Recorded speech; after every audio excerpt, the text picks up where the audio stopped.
حسین کا ماتم یزید کے چہرے پہ تماچا ہے۔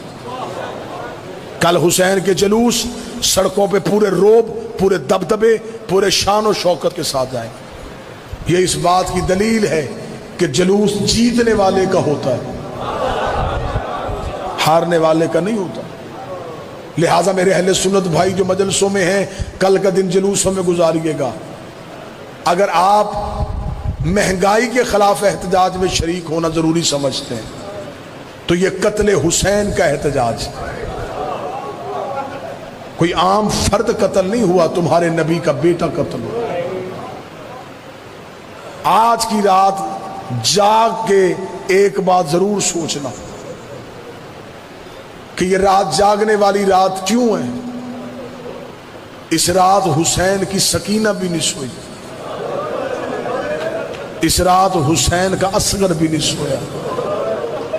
میں ماتمیوں سے منت کروں گا، مجبوراً تقاضۂ بشریت ہے، انسان تھک کے سونے کی کوشش کرتا ہے، نیند آئے بھی تو اپنے آپ کو جگانا، جھنجھوڑ کے کہنا کہ ایک رات جاگ، آخری رات کا مہمان ہے اکبر کا باپ۔ آج رات گریے میں گزارو، کل والا دن گریبان کھولنا، آستینے پلٹنا، سروں پہ خاک ڈالنا، مصافحہ نہ کرنا، ایک دوسرے کو دیکھ کے مسکرانا نہ، ایک دوسرے کے گلے نہ ملنا، کوشش کرنا جتنی دیر پیاسا رہ سکو رہنا، جتنی دیر بھوکے رہ سکو رہنا۔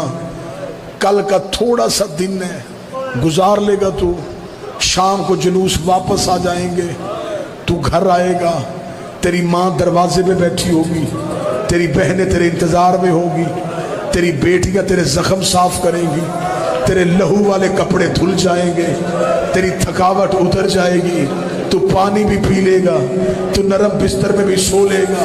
کل شام کو منہ کربلا کی طرف کرنا، رو کے کہنا علی کی بیٹی میں تو اپنے گھر واپس آ گیا، نہ تیرا اکبر آیا، نہ تیرا غازی آیا، نہ تیرا قاسم۔